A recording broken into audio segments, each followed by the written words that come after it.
واکسال گاڑی تیار کی، جبکہ بعد میں پاکستان کے مشہور زمانہ بیڈفورڈ ٹرک اس پلانٹ میں پر تیار کیے گئے۔ 1953 میں ایکسائڈ بیٹریز نے پاکستان کا پہلا بیٹری پلانٹ لگایا۔ 1954 میں علی موٹرز نے فورڈ موٹرز امریکہ کے ساتھ مل کر پہلی کار، ٹرک اور اس کے بعد پک اینڈ ڈراپ تیار کرنے کی غرض سے پلانٹ لگایا۔ 1956 میں ہارون انڈسٹریز نے ڈوجے امریکہ کے برانڈ نیم سے پک اپ تیار کیا۔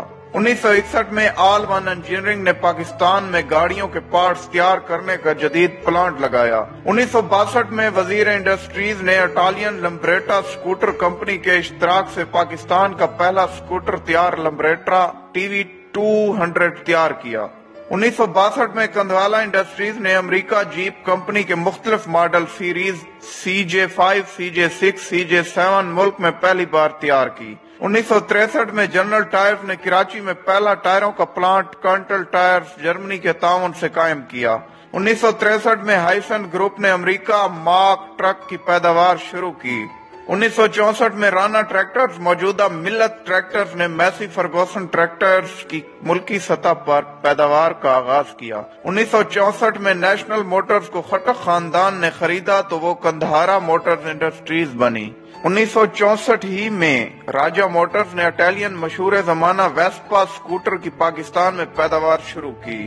1964 اٹلس آٹوز نے پہلا ہونڈا موٹر سائیکل کا پلانٹ لگایا۔ 1965 میں جعفر موٹرز نے مختلف آپریشنز جیسے trailer bed, ambulance, fire brigade کے لیے گاڑیاں تیار کرنے کا آغاز کیا۔ 1965 میں مانو موٹرز نے ٹویوٹا گاڑیوں کی مقامی سطح پر پیداوار کی بنیاد رکھی۔ پھر آتا ہے کہانی میں وہ موڑ جہاں سے شروع ہونے والا انٹرول آج تک ختم ہونے کا نام نہیں لیتا۔ 1972 میں تمام آٹو صنعتوں کو قومیہ کر پاکستان آٹو موبائل کارپوریشن کا نام دیا گیا۔ علی موٹرز کو عوامی موٹرز، وزیر اعلیٰ انجینئرنگ کو سندھ انجینئرنگ، ہارون انڈسٹریز کو ریپبلک موٹرز، گندھارا موٹرز کو نیشنل موٹرز، کندھوالا موٹرز کو نیا دور موٹرز، ہائسن کو مارک ٹرک، جعفر موٹرز کو ٹریلر ڈیولپمنٹ کارپوریشن کا نام دیا جاتا ہے، جبکہ رانا ٹریکٹرز کو ملت ٹریکٹرز کا نام دے کر پاکستان ٹریکٹرز کارپوریشن کا ادارہ قائم کیا گیا۔ معذرت کے ساتھ بھٹو صاحب بھی کسی کے منصوبوں پر اپنی تختی لگاتے رہے،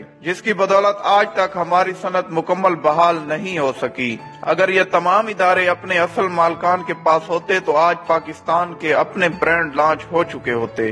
آج ہمارے ملک کی بنی گاڑیاں، موٹر سائیکل، ٹریکٹر اور ٹرک دوسرے ممالک کی سڑکوں پر نظر آ رہے ہوتے، بالکل ایسے جیسے ٹاٹا اور مہندرا کی مصنوعات عرب دنیا اور افریقہ میں نظر آ رہی ہیں۔ آج ان قومیائی گئی صنعتوں میں صرف 3 ٹوٹی پھوٹی حالت میں کسی نہ کسی طرح زندہ ہیں، باقی سب کا وقت کے ساتھ انتقال ہو چکا ہے۔ 60 کی دہائی تک پاکستان میں انڈسٹری فروغ پا رہی تھی، یہاں فیکٹریاں، ملیں اور کارخانے لگ رہے تھے۔ بجائے ان کاروباری خاندانوں کے مشکور ہونے کے، وہ سیاسی سرگرمیوں کو زندہ رکھے ہوئے تھے۔ ہمارے ہاں سرمایہ دار کو ہمیشہ دشمن سمجھا گیا۔ رہی صحیح کسر بھٹو کے سوشلزم کے خواب نے پوری کر دی۔ ہمارے ہاں نظمیں پڑھی جانے لگیں چھینو مل لٹیروں سے، چنانچہ ایک دن بھٹو صاحب نے نیشنلائزیشن کے ذریعے یہ سب کچھ چھین لیا۔ لوگ رات کو سوئے تو بڑے وسیع کاروبار کے مالک تھے، صبح جاگے تو سب کچھ ان سے چھینا جا چکا تھا۔ بھٹو نے 31 صنعتی یونٹ، 13 بینک، 14 انشورنس کمپنیاں، 10 شپنگ کمپنیاں اور 2 پیٹرولنگ کمپنیوں سمیت بہت کچھ نیشنلائز کیا۔ اسٹیل مل کارپوریشن آف پاکستان ان کے جائز مالکان سے چھین لیا گیا۔ مزدوروں اور ورکرز کو خوش کرنے کے لیے سوشلزم کے نام پر یہ واردات اس بےہودہ طریقے سے کی گئی۔ شروع میں کہا گیا حکومت ان صنعتوں کا صرف انتظام سنبھال رہی ہے، جبکہ ملکیت اصل مالکان ہی کی رہے گی۔ پھر کہا گیا ان صنعتوں کے مالک بھی حکومت ہوگی۔ پہلے کہا گیا کسی کو کوئی ذرے تلافی نہیں ملے گا، پھر کہا گیا دیا جائے گا۔ کبھی کہا گیا مارکیٹ ریٹ پر دیا جائے گا، پھر کہا گیا ریٹ کا تعین حکومت کرے گی۔ عمران خان کے مشیر رزاق داؤد کے دادا سیٹھ احمد داؤد کو جیل میں ڈال کر ان کا نام ECL میں ڈال دیا گیا۔ بعد ازاں وہ مایوس ہو کر امریکہ چلے گئے اور وہاں تیل نکالنے کی کمپنی بنا لی۔ اس کمپنی نے امریکہ میں تیل کے 6 کنویں کھودے اور کامیابی کی شرح 100% رہی۔ آج ہمارا یہ حال ہے کہ ہم تیل کی تلاش کی کھدائی کے لیے غیر ملکی کمپنیوں کے محتاج ہیں۔ صادق داؤد نے بھی ملک چھوڑ دیا، وہ کینیڈا شفٹ ہو گئے۔ ایم اے رنگون والا بہت بڑا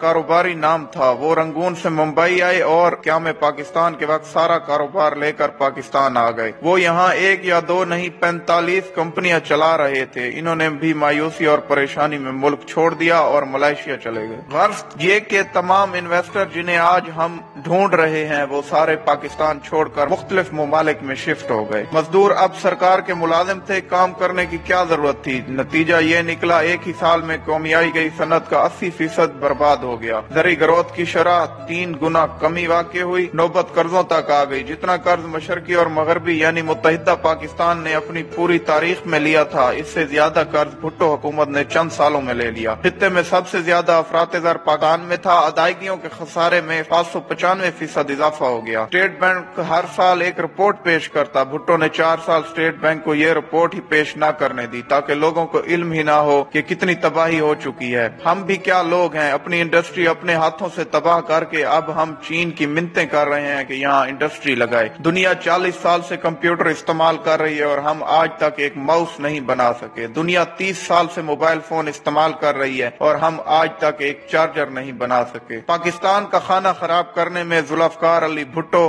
اور پیپل پارٹی کا پورا ہاتھ ہے، اور بھٹو کے بعد جو کرپٹ سیاستدان ہمارے ملک پر حکومت کرنے لگے ان کا بھی برابر کا ہاتھ ہے۔ والسلام۔